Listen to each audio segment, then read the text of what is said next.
Hello friends, welcome back to the many video guys and my YouTube channel guys. Today when we are going to talk about guys Samsung phone setting guys, and today video title guys, how can we increase Samsung phone screen timeout.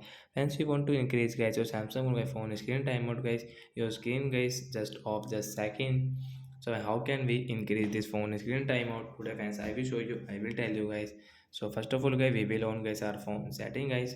After phone setting we will search guys phone screen timeout setting guys.